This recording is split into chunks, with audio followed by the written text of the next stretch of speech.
Hello friends, welcome to IQ Gyan. तो आज हम ये जो नया आपका आईटी रूल इम्प्लीमेंट हो गया है, ये नोटिफिकेशन पहले ही जारी हुआ था, आपका 3 महीने के बाद ये इम्प्लीमेंट होना था। तो 26 मई से आज से इम्प्लीमेंट हो गया है ये। तो इसके बारे में थोड़ा जानेंगे। ये आईटी रूल क्या है, काफ़ी इंपॉर्टेंट रूल है, स्पेशली सोशल मीडिया को रेगुलेशन गवर्नमेंट कैसे करने वाली है। सोशल मीडिया हो, ओटीटी प्लेटफॉर्म्स हो, ऑनलाइन न्यूज़ पब्लिशिंग हो, तो उनको कैसे गवर्नमेंट उसके लिए क्या नई रूल लेके आई है। तो उसका हम देखेंगे, काफ़ी इसका प्रोटेस्ट भी हुआ है। तो इसमें डिटेल हम जाएंगे इसमें कि क्या है बेसिकली पॉलिसी, और इसमें क्या क्रिटिसिज्म है, कंप्लीट एनालिसिस, ताकि आप एग्जाम में कोई भी इससे रिलेटेड क्वेश्चन आए तो उसको सब्जेक्टिव ऑब्जेक्टिव दोनों को आप आंसर कर पाए। इसमें जो हम पहली बात देखेंगे, बैकग्राउंड क्या है इस नए रूल का, कैसे ये रूल आया, क्या था आपका। उसके अलावा इसमें एक नया सोशल मीडिया क्लासिफिकेशन किया गया है। सिग्निफिकेंट सोशल मीडिया एक अलग से कैटेगरी बनाई गई है। सोशल मीडिया प्लेटफॉर्म जो है अलग अलग, व्हाट्सएप, ट्विटर, फेसबुक, तो इनको एक सिग्निफिकेंट सोशल मीडिया इंटरमीडिएट की कैटेगरी में रखा गया है। तो ये क्या है बेसिकली, इसको हम देखेंगे। सोशल मीडिया के लिए क्या रूल है इसमें, उसको हम देखेंगे। उसके अलावा ऑनलाइन न्यूज पब्लिशिंग जो है प्लेटफॉर्म्स हैं, उनके लिए कुछ रूल्स बनाए गए हैं, जो पहली बार रूल्स है। पहले इसके पहले कोई रूल रेगुलेशन नहीं था, तो उनके लिए क्या रूल्स है। ओटीटी प्लेटफॉर्म जैसे कि आप मूवी देखते हैं, नेटफ्लिक्स, अमेजन प्राइम, तो इनके लिए कुछ रूल्स गवर्नमेंट ने बनाए हैं स्पेशली, तो वो भी हम देखेंगे डिटेल में। इसके अलावा ग्रीवांस रिड्रेसल मैकेनिज्म है, तो उसको हम देखेंगे ग्रीवांस रिड्रेसल क्या मैकेनिज्म गवर्नमेंट लेके आई है। यहाँ पर अगर कोई ग्रीवांस होता है तो उसको कैसे ये रिड्रेस कर सकते हैं, उसके लिए क्या इनको अपना प्रोटोकॉल फॉलो करना है, उसके बारे में देखेंगे। और क्रिटिसिज्म में देखेंगे कि उसको, इस रूल को क्रिटिसाइज किया जा रहा है अलग अलग प्लेटफॉर्म्स पे, और सोशल मीडिया की तरफ से भी, लोगों की तरफ से भी। तो इसका क्या क्रिटिसिज्म, मतलब क्या लूपहोल्स है, ताकि आप आंसर जो है उसको आप डिटेल में लिख सकते हैं, और उसके बाद अपना सजेशन भी आप उस पर दे सके। तो ये कंप्लीट एनालिसिस, इस वीडियो को आप लास्ट तक जरूर देखिएगा, ताकि आपका जो पूरा ये टॉपिक है ये कवर हो जाएगा इसका, और कोई भी क्वेश्चंस जो है उसको आप आंसर कर पाएंगे। साथ ही साथ मेरा एडवाइस है कि आप इसका नोट्स भी बना लें। पॉज करके, अगर आपको जल्दी लगे तो पॉज करके आप इसका नोट्स बना लें। और इस चैनल पर अगर आप नए हैं तो जरूर सब्सक्राइब करना मत भूलें, और तो वीडियो आपको अच्छा लगे तो जरूर लाइक कर सकते हैं आप, और कमेंट सेक्शन में लिख सकते हैं हमें, और आपको क्या वीडियो, किस टॉपिक पे वीडियो चाहिए। इसके अलावा हमारा जो डेली करंट अफेयर्स है, हिंदू न्यूज़पेपर एनालिसिस है, उसको भी आप देखें। और इकोनॉमी, पॉलिटी, अलग अलग एनसीईआरटीज का जो वीडियोज है प्लेलिस्ट में या डिस्क्रिप्शन में हमने बहुत सारे वीडियो का लिंक दिया है, जिसको आप देख सकते हैं, जो आपका पूरा एग्जाम फोकस्ड है। आइए फ्रेंड्स, स्टार्ट करते हैं इस वीडियो को। तो इंट्रोडक्शन, पहला ये रूल क्या है, इसका फुल फॉर्म आप समझ ले। इंटरमीडिएट गाइडलाइन, जो सोशल मीडिया इंटरमीडिएट है उनके लिए गाइडलाइंस। और डिजिटल मीडिया एथिक्स कोड, तो इसको एथिक्स का नाम दिया है गवर्नमेंट ने, कि जो डिजिटल मीडिया है, जैसे ओटीटी प्लेटफॉर्म्स जो हैं या न्यूज पब्लिशिंग जो है, उनके लिए एथिक्स कोड हम इंट्रोड्यूस कर रहे हैं। तो ये पूरा पूरी रूल का फुल फॉर्म है। तो ये बेसिकली सोशल मीडिया और ओटीटी प्लेटफॉर्म, जैसे हमने कहा, उसके लिए है। ये किस पावर के अंतर्गत, ये सब रूल है, जैसे कि आप जानते हैं रूल्स है। एक होता है आपका एक्ट होता है। एक्ट क्या होता है, जो पार्लियामेंट से हम पास करते हैं। तो उस एक्ट के बाद जो है, एक्ट को कि उसमें कुछ पॉइंट्स ही होते हैं, ब्रीफ होता है एक तरह से। उसके बाद जो है गवर्नमेंट, जो मिनिस्ट्री है, जो उस एक्ट के अंदर में जो मिनिस्ट्री है, वो उसमें डिटेल रूल बनाती है। सबऑर्डिनेट लेजिस्लेशन हम कह सकते हैं इसको। तो वो डिटेल रूल जो है, सबऑर्डिनेट लेजिस्लेशन जो है, वो एक ये आपका है। तो ये बेसिकली रूल्स है एक तरह से, किस एक्ट के अंदर में। सेक्शन 87(2) ऑफ आईटी एक्ट, जो आईटी एक्ट काफी इंपॉर्टेंट है, आपने पहले भी सुना होगा। तो इस एक्ट के अंदर में जो मिनिस्ट्री ने इस एक्ट का पावर यूज करके, इस सेक्शन का पावर यूज करके ये रूल बनाया है। पहले जो गाइडलाइन थी आपकी 2011 की, उसको सुपरसीड कर दिया है, मतलब ये गाइडलाइन अब वैलिड नहीं होगी, ये गाइडलाइन आगे से चलेगी। तो ठीक है, सबऑर्डिनेट लेजिस्लेशन आपने शायद पढ़ा हुआ पॉलिटी में। तो मोटा मोटी यही आपका ये रूल्स एक तरह से गवर्नमेंट लेके आई है। बैकग्राउंड क्या, मतलब ये रूल क्यों नेसेसरी हुआ, ये रूल को लाना। तो एक तो 2018 में सुप्रीम कोर्ट ने ऑब्जर्व किया था कि मे फ्रेम नेसेसरी गाइडलाइन, गवर्नमेंट को गाइडलाइन बनाने के लिए कि चाइल्ड पोर्नोग्राफी, रेप और गैंग रेप इमेजिनरी वीडियो जो साइट जो है, कंटेंट पोस्टिंग प्लेटफॉर्म्स अलग अलग जो एप्लीकेशन पे, उसको कैसे हम हटाएं, इरेडिकेट करें, उसके लिए डिटेल गाइडलाइन गवर्नमेंट को लानी चाहिए, ये सुप्रीम कोर्ट ने कहा था। 2020 में एडहॉक कमिटी ऑफ राज्यसभा ने एक रिपोर्ट अपनी सबमिट की on issue of social media pornography and its effect on children and society as a whole. इस रिपोर्ट में भी रिकमेंड किया गया था कि आप जो है ऑरिजिनेटर को ट्रेस करें, किसने ये वीडियोज या जो इमेजेस हैं डाले हैं, ताकि आप उसको पनिश कर सके, उस जो लीगल फ्रेमवर्क है उसके अंदर आप उसको ला सके। 2020 में ही गवर्नमेंट ऑफ इंडिया ने ओटीटी प्लेटफॉर्म, जो अभी तक जो है ओटीटी प्लेटफॉर्म आपका जो अमेजन प्राइम, नेटफ्लिक्स जैसे हो गया आपका, उसको जो है गवर्नमेंट ने रेगुलेशंस के अंदर लेके आई थी। पहले इस पे कोई रेगुलेशन नहीं था एक तरह से, सिर्फ जो देखते हैं टेलीविजन, जो सॉरी जो फिल्म्स है, मूवीज हैं, वो थे आपका। इसको भी फिर गवर्नमेंट रेगुलेशंस के अंदर में लेके आई थी। इंफॉर्मेशन ब्रॉडकास्टिंग मिनिस्ट्री ने इसके लिए कुछ रूल्स और रेगुलेशंस लेके आई थी। तो इस सब चीज़ों को फिर क्योंकि स्कैटर्ड वे में था, तो इसको गवर्नमेंट ने कंबाइन करके एक नया रूल फॉर्मुलेट किया फरवरी में, जो कि आज से इम्प्लीमेंट हो रहा है। तो इसमें 2 मिनिस्ट्री इन्वॉल्व है। सोशल मीडिया की अगर हम बात करें तो जैसे कि पहले भी था आपका मिनिस्ट्री ऑफ इंफॉर्मेशन टेक्नोलॉजी जो है इसको देखेगी, और ओटीटी और digital media news publishing house जो है उसका नॉर्म्स जो भी इस रूल में है उसको IB ministry information broadcasting ministry जो है उसको रूल को देखेगी वो इम्प्लीमेंट हो रहा है कि नहीं हो रहा है। तो जैसे हमने शुरू में कहा था आपका इंट्रोडक्शन में, क्लासिफिकेशन किया गया है सोशल मीडिया प्लेटफॉर्म्स को, इंटरमीडिएट्स को 2 कैटेगरी में। एक है आपके सिंपल सोशल मीडिया इंटरमीडिएट, दूसरा significant social media intermediate. Significant मतलब इनका यूजर बेस जो है लार्ज है, तकरीबन 50 लाख से ज्यादा यूजर बेस है इनका, तो इसको हम इन्होंने अलग कैटेगरी में डाला है सिग्निफिकेंट। इसके लिए कुछ रूल्स भी अलग एडिशनल रूल्स इसके लिए डिफाइन किए गए हैं, क्योंकि इनका जो इफेक्ट है वो ज्यादा यूजर पे हो रहा है। तो इसके लिए गवर्नमेंट ने कुछ अलग से रूल इसमें डाले हैं जो हम आगे देखेंगे। तो ये 2 कैटेगरी बनाई गई है। तो इंटरमीडिएट दोनों सोशल मीडिया इंटरमीडिएट के लिए कैसा रूल है तो वो हम देख लेते हैं। पहला, due diligence to be followed by intermediate. Due diligence आपको फॉलो करना है। अगर आप नहीं फॉलो करेंगे तो सेफ हार्बर जो सेक्शन 79 ऑफ आईटी एक्ट में आपको मिलता है वो आप पे अप्लाई नहीं होगा। वो सेफ हार्बर क्या है, बेसिकली ये प्रोटेक्ट करता है सोशल मीडिया को, कि आपका बस क्योंकि यूजर ने कुछ पोस्ट किया है तो आपका जो है आपको हम प्रोटेक्ट करते हैं, giving them immunity from legal prosecution for any content posted on the platform. तो उनके क्योंकि वो प्लेटफॉर्म सिर्फ है, उस पर अगर कोई कंटेंट पब्लिश करता है तो उस पर आपको आपको लीगली लीगल इम्यूनिटी मिलेगी। क्यों? क्योंकि अगर आपने डिलीजेंस दिखाया है तो मतलब कि आप खुद ही उसको सर्च कर रहे हैं, कुछ ऐसा न्यूज आइटम आता है, कुछ ऐसा पोस्ट है जिसको उसको आप हटाएं, उसको मॉर्फ कर दे, वैसा इमेज है चाइल्ड पोर्नोग्राफी का, उसको आप हटा दे कंटेंट से, उस यूजर को आप बैन करें। तो ये सब बेसिकली आपको खुद भी करना है ताकि आप जो है सेफ हार्बर आपको जो बेसिकली इम्यूनिटी जो है वो मिलती रहे। दूसरा है ensuring online safety and dignity of user. तो यूजर जो है आपके प्लेटफॉर्म पे उसकी डिग्निटी को आप कैसे मेंटेन करना है, ऑनलाइन सेफ्टी। तो रिमूव और disable access within 24 hour of receipt of complaint. कुछ कंप्लेन आता है आपको, उसके 24 घंटे के अंदर आपको या तो वो एक्सेस रिमूव करना है, डिसेबल करना है। कंप्लेंट किस चीज का? कंप्लेंट्स ऑफ कंटेंट, वैसे कंटेंट का जो exposes the private areas of individual, वैसा इमेज कुछ वीडियो जो प्राइवेट एरिया ऑफ इंडिविजुअल को एक्सपोज करता है। So such individual in full of partial nudity और सेक्सुअल एक्ट। तो ऐसे वीडियोस को आप जो है अगर आपके पास कोई कंप्लेन आता है तो 24 घंटे के अंदर अंदर आपको उसको रिमूव करना है या डिजेबल करना है एक्सेस, ताकि दूसरे यूजर उसको देखे ना, वो फैले ना ज्यादा। तो ये कंप्लेन जो है कोई इंडिविजुअल फाइल कर सकता है, जिसका जिसका यहाँ पे मान लीजिए इमेज आ रहा है खुद, या तो कोई दूसरे पर्सन उसके बिहाफ पे कर सकता है। दोनों केसेज में आपको ये एक्शन लेना होगा 24 घंटे के अंदर अंदर। इसके अलावा ग्रीवांस रिड्रेसल मैकेनिज्म जो मैंडेटरी कर दिया गया आपके पास होना चाहिए। इसके लिए आपको क्या करना है, इंटरमीडिएट्स को एक ऑफिसर आपको अपॉइंट करना है जो कंप्लेन से डील करेगा। 24 घंटे के अंदर अंदर आपको जो है कोई कंप्लेन आता है तो उसको एक्नोलेज करना है और रिजॉल्व करना है with in 15 days of receipt. उस कंप्लेन को आपको 15 दिन के अंदर अंदर आपको उसको रिजॉल्व करके बताना है। और अनलॉफुल कंटेंट जो उसको रिमूव करना है upon receiving actual knowledge in the form of, को मान लीजिए गवर्नमेंट ऑर्डर करती है कुछ इन्फॉर्मेशन के लिए, ऑर्डर बाय कोर्ट है या फिर कोई notified by appropriate government agencies, कोई एलिएज है जैसे कि पुलिस है, कोई आपका सीबीआई है, कोई एलिएज जो है या फिर गवर्नमेंट जो है अप्रोप्रिएट अथॉरिटी जिसको गवर्नमेंट नोटिफाई करेगी, वो अगर कोई ऑर्डर देता है या कोर्ट ऑर्डर देती है तो उस कंटेंट को आपको, अनलॉफुल कंटेंट को, इन्फॉर्मेशन को आपको रिमूव करना है एज सुन एज पॉसिबल। ठीक है। इसके अलावा जैसे मैंने कहा सिग्निफिकेंट सोशल मीडिया इंटरमीडिएट जो रखा गया है, जिनके 50 लाख से ज्यादा यूजर है, ज्यादा यूजर बेस है, उनके लिए कुछ एडिशनल रूल्स भी इसमें रखे गए हैं। क्या क्या रूल है भाई? एक तो आपका फिजिकल कॉन्टैक्ट एड्रेस होना चाहिए इंडिया में, मतलब ऐसा नहीं आप सिर्फ विदेश से इस प्लेटफॉर्म को चलाएं, आपका एक फिजिकल एड्रेस यहाँ पर होना चाहिए। एक चीफ कंप्लायंस ऑफिसर आप अपॉइंट कीजिए, नोडल कॉन्टैक्ट पर्सन, एक resident grievance redressal officer in India, ये सब आपको अपॉइंट करना पड़ेगा इंडिया में। सारे के सारे जो इंडियन रेसिडेंट होने चाहिए, नहीं फॉरेन नेशनल नहीं चलेगा। नोडल कॉन्टैक्ट जो पर्सन है will do 24/7 coordination with law enforcement agency. तो जितनी भी लॉ इन्फोर्समेंट एजेंसी, बहुत बार उनको कुछ इन्फॉर्मेशन चाहिए होता है, कुछ कॉन्टैक्ट करना पड़ता है, तो उसके वो जो है नोडल पर्सन से कॉन्टैक्ट कर सकती है 24/7 कभी भी। जो ग्रीवांस ऑफिसर है उस मस्ट एक्नोलेज, उनको जैसे हमने कहा पहले ही 24 घंटे के अंदर आपको जो कंप्लेन आता है उसका एक्नोलेजमेंट आपको करना है कि हाँ मुझे कंप्लेन मिल गया है, और 15 दिन के अंदर उसको आपको रिजॉल्व करना है, रिसिप्ट देना है।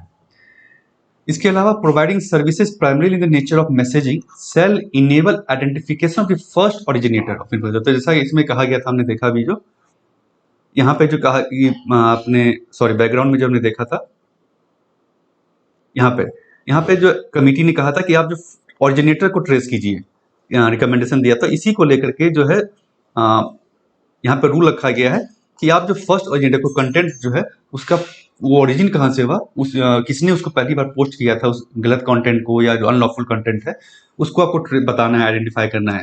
ये सोशल जैसे व्हाट्सएप हो गया, आपका फेसबुक हो गया, ट्विटर हो गया, किसी पे भी अगर कुछ वैसा वायलेंस वाला वैसा कोई कंटेंट आता है तो उसको आपको बताना होगा, ट्रेस करना होगा कि पहले वो कहाँ से ओरिजिनेट हुआ है, ताकि गवर्नमेंट जो उसके अगेंस्ट सुटेबल एक्शन ले सके। फिर कंप्लायंस रिपोर्ट, तो एक मंथली कंप्लायंस रिपोर्ट आपको जो है पब्लिश करना है, मेंशनिंग डिटेल्स ऑफ कंप्लेंट, कौन कौन कंप्लेंट आपको रिसीव हुआ और क्या क्या आपने एक्शन लिया, as well as details of content removed, तो जो जो आपने कंटेंट पहले कुछ रिमूव भी किया है तो प्रोएक्टिवली आपको ये मंथली कंप्लायंस रिपोर्ट पब्लिश करना होगा। और उसके बाद जो है जैसे हमने कहा ये तो सोशल मीडिया इंटरमीडिएट के लिए होगा। उसके बाद जो है डिजिटल मीडिया और ओटीटी प्लेटफॉर्म्स के लिए भी कुछ कोड ऑफ एथिक्स जो है यहाँ रखा गया है। ऑनलाइन न्यूज प्लेटफॉर्म हो गए, ओटीटी प्लेटफॉर्म और डिजिटल मीडिया, इन सब के लिए यहाँ इसमें रूल ये एथिक्स जो है वो एप्लीकेबल है।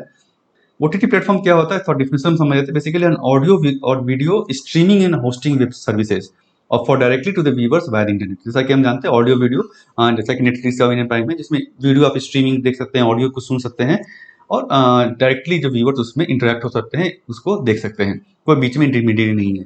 तो initially major OTT platforms India, Netflix, ये सब जो है वे govern by the self regulatory body. इनका पहले सेल्फ रेगुलेशन था, बाद में जो गवर्नमेंट पिछले साल गवर्नमेंट ने 2020 में कहा कि आप जो है हमारा जो कोड है उसको आपको मानना पड़ेगा, रेगुलेशन जो आपको उसको उसके अंदर आप आते हैं। ओटीटी प्लेटफॉर्म्स के लिए क्या क्या रूल है, तो पहला तो उनको जो उनका कंटेंट है जितना भी वो मान लीजिए मूवीज हैं, वेब सीरीज है, उसको आपको सेल्फ क्लासीफाई करना होगा कि 5 एज बेस्ड कैटेगरी में, एज किस एज के लिए वो सुटेबल है। यूनिवर्सल मतलब कि कोई भी एज का आदमी व्यूअर हो उसको देख सकता है। 7 प्लस के लिए है, वो 7 साल के कम बच्चे नहीं देखें। 13 साल से एज एक लिमिट कर दिया 16 साल, और एडल्ट यानी 18 साल। तो ये मतलब 5 कैटेगरी आपको रखना है कि कौन कंटेंट किसके लिए सुटेबल है। जैसा कि आप मूवी में जाते हैं देखते हैं तो शुरू में आपका हाँ आपका सर्टिफिकेट आता है जो कि सिनेमेटोग्राफी एक्ट के अंदर में है, उसमें बेसिकली बताया जाता है वो मूवी कौन सा यू बाय आप देखते होंगे। तो ये आपको कैटेगरी यहाँ पे भी रखनी है, कोई भी मूवी आपका हो, वेब सीरीज हो उसमें। तो इसके अलावा अगर कोई कंटेंट जो है 13 प्लस या हायर कैटेगरी में है, मतलब कि ये ना इनके लिए है, उसके लिए आपको पेरेंटल लॉक उसमें इंप्लीमेंट करना होगा। मतलब कि पेरेंट्स अगर चाहे तो उसको लॉक कर दे ताकि इससे कम के बच्चे जो उनके घर में अगर है तो उसको ना देख सके। तो ये पेरेंटल लॉक की सुविधा आपको देनी होगी अपने प्लेटफॉर्म पे।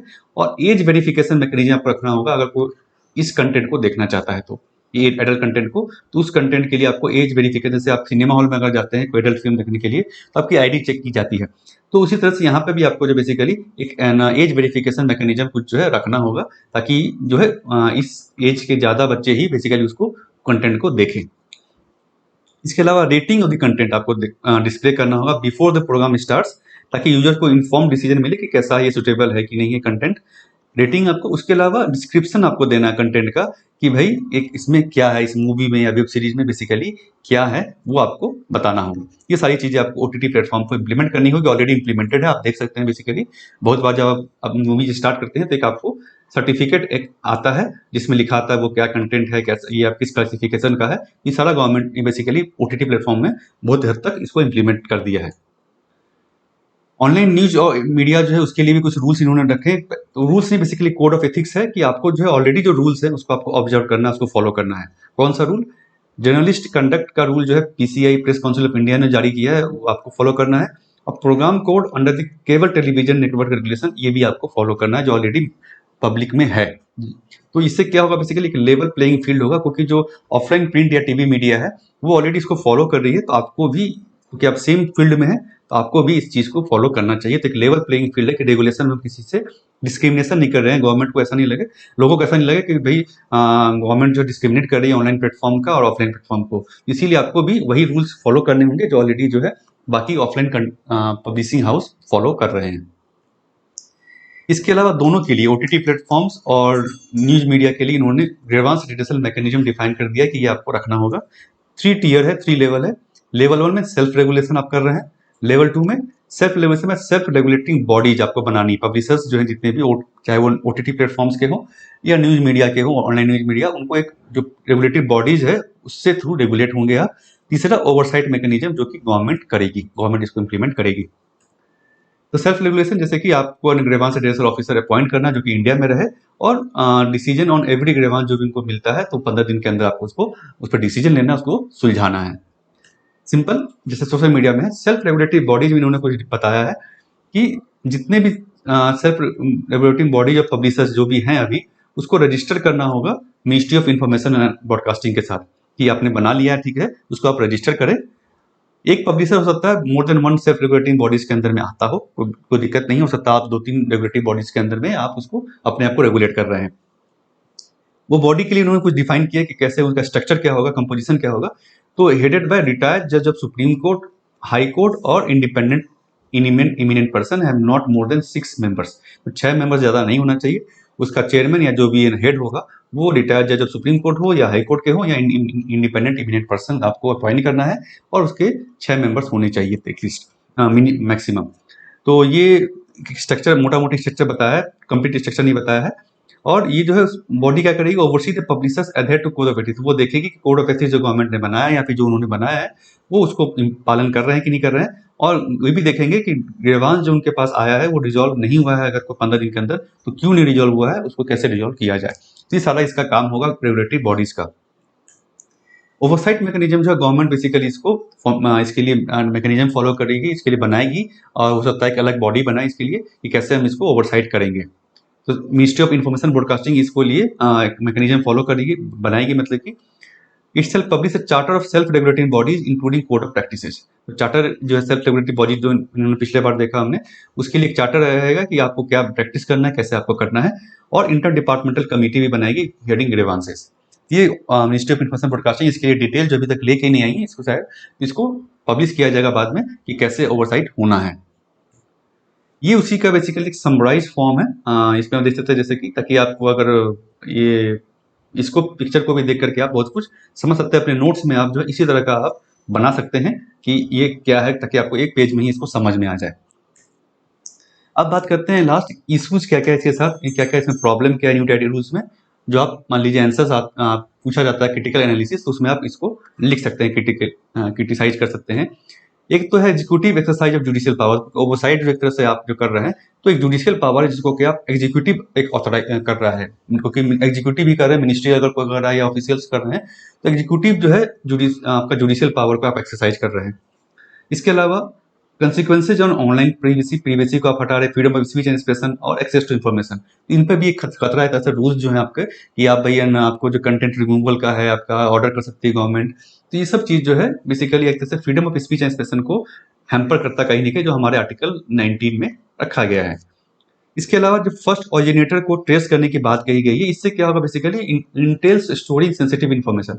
इसके लिए ऑब्वियस सी बात है, जो भी सोशल मीडिया प्लेटफॉर्म है, व्हाट्सएप है जैसे कि, उसको जो इन्फॉर्मेशन को स्टोर करना होगा तभी तो वो ट्रेस कर पाएंगे कि भाई ये कहाँ से आया है, बैकवर्ड ट्रेस करके। और ब्रेकिंग द इनटू, या फिर उनको इनटू इंक्रिप्शन प्रोटोकॉल जो अभी देखते हैं हम, उसको ब्रेक करना होगा।